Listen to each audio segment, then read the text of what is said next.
Hello everyone and welcome to the chopping block is Beachside Bonds, also known as The Exorcist or The Lesbian Ghost That Stole My Girlfriend. And since this is an event that somehow actually has decent writing because it's written by Doro Inu, this episode will be rather special. After my usual, hopefully comedic summary, I'll be talking about the story in a serious manner and answer many questions that people might ask themselves about this event regarding you and K, ghost powers and so much more.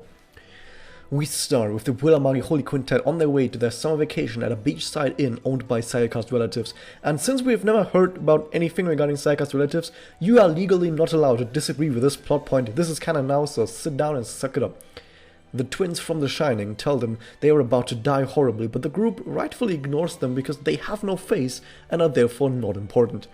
Everyone is instead super duper happy to be at the beach, except Mummy, who is still angry at all the head jokes and lets out some anger by trying to take Homura's head off instead. Madoka and Homura then find a mysterious and magical cat, who brings them to an even more mysterious and magical diary. Knowing that a diary contains someone's most personal secret, Madoka refuses to take a look inside, while Homura has already read half the diary within like 5 seconds. It is difficult for Homura to stop reading this diary since it talks about you and Kei's lesbian relationship, and Homura is all about that. After some gayness between an idiot, a stray dog, guest starring a gremlin as well as best girl, the PMHQ head to bed with あなた、見えるの。 everyone wakes up and doesn't know what happened, and Mummy pissed herself but is definitely not scared of ghosts.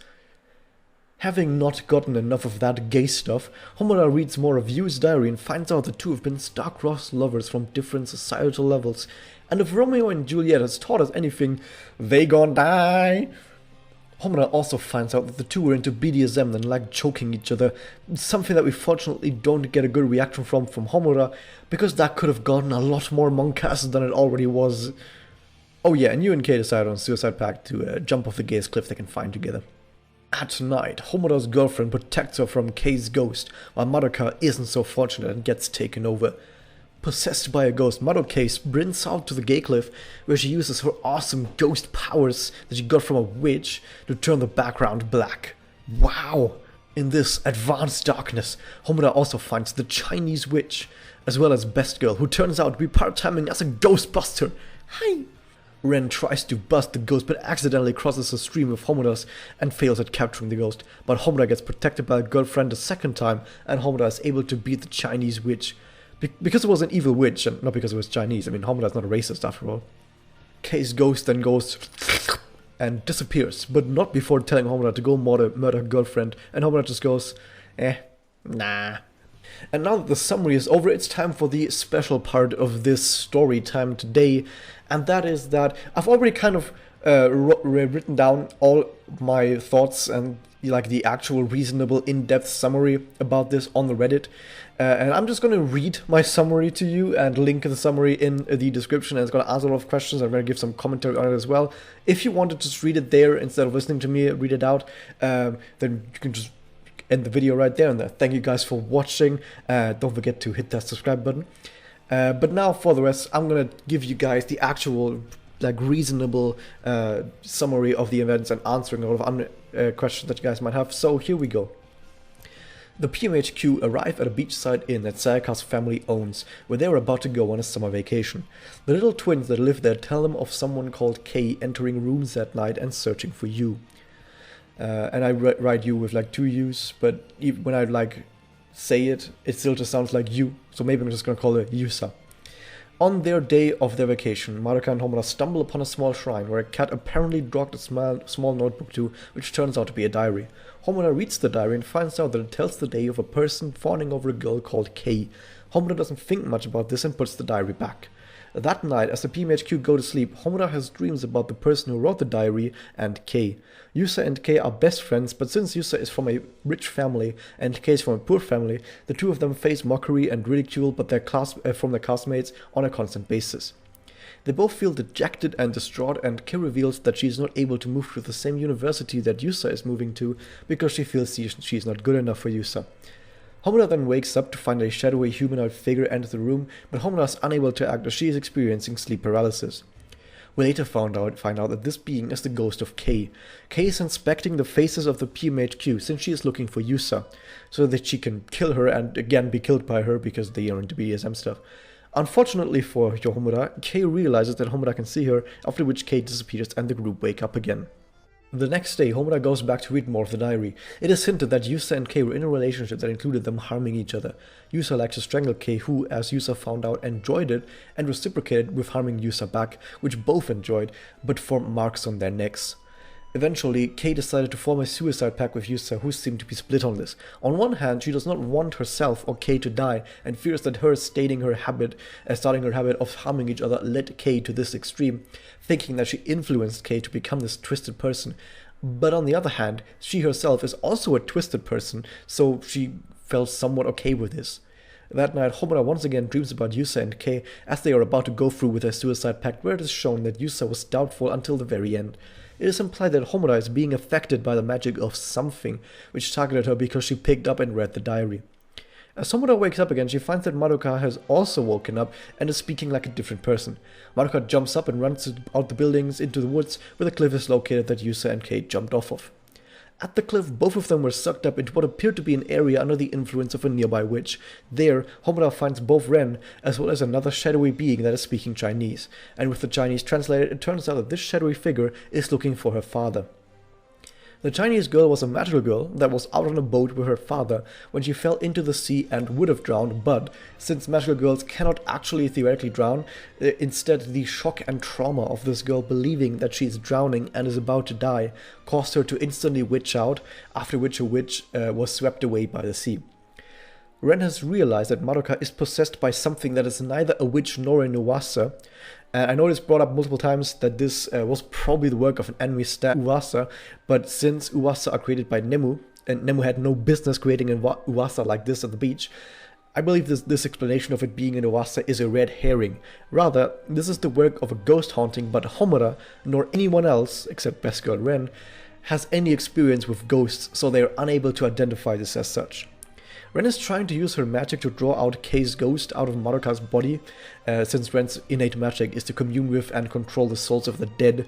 The blue spirits she is channeling during soul salvations are actually indeed souls of the dead, and if you want more info on that, I've made a video specifically about Ren called Storytime, Ren Isuzu Explained, so there's a lot more about Ren there if you are interested in that.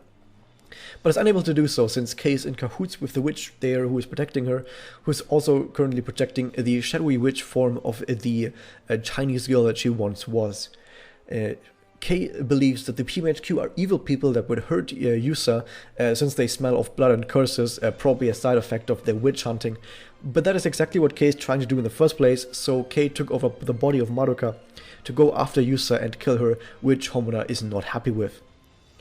As it turns out, when Yusa and Kei jumped off the cliff, Yusa survived while Kei died, causing Kei to become a restless ghost that haunted the cliffside. However, it is implied that as a restless ghost, Kei's memory was slipping and she basically became feral, but as the Chinese witch was washed ashore near the cliff, the Chinese witch was somehow able to grant Kei's ghost a form, putting her memories back in order and allowing Kei to influence the world around her, causing her to wander around looking for Yusa. This kind of magic that Kei's ghost received also allowed her to create the labyrinth of advanced darkness that Homura and Rei are trapped in, where time apparently does not pass, which in other words is like the fourth time across spin-offs, 2 of them in Oriko Magica, that a writer is forced to come up with some random excuse why Homura just can't stop time and solve all her problems right then and there. Ren is unable to draw out Kei, as Kei is jumping around in the darkness, but Homura is able to make Kei stop for a second by reciting Yusa and Kei's last words before the suicide. Ren, however, still fails, since the witch is directly protecting Kei. At this point, Homura is able to enter the witch's labyrinth and fight the witch directly. After beating the witch's magic that was granted to Kei is dissipating, which causes Kei to slowly lose herself again, unable to keep up her form. Kei asks Homura to find and kill Yusa, but Homura is not able to agree to such a demand. Ultimately, Kei's ghost leaves Madoka's body, and everyone lived happily ever after. And here are some other side notes about stuff that I didn't mention but still want to talk about. Sayaka at one point references her bad time at the fishing tournament, which is a reference to Swimsuit Homura's Magical Girl stories, which is absolutely hilarious and you should definitely watch. I have it uploaded on my channel. Also, once again, big shout out to Kana for recording that. Another part. After Yusa survived, she did not actually suffer amnesia right away, as some people might think. She was fully aware of everything that happened, but was traumatized by the loss of Kei and felt responsible for it.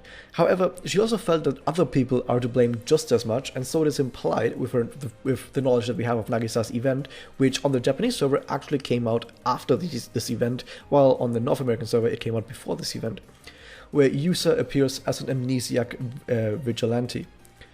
That unable to bear the burden and angry at the people who mocked them and pushed them this far, Yusa likely wished to forget her past, since she could not deal with the loss of Kei correctly, and instead she wanted to hunt down all evildoers. She probably brainwashed herself with the purpose of becoming what we see in the Nagisa event, so that she could get revenge on all the evil people in the world. Another part to mention is that before Homura fights the witch, there is an in-game battle against Matasaburo, Kuro's witch. And also a reminder that Kuro's story during Homura's Valentine's was also written by Doro Ino. Yay. It is possible that this inclusion in the battle was on Doro Ino's request to hint that Homura in that moment was remembering Kuro.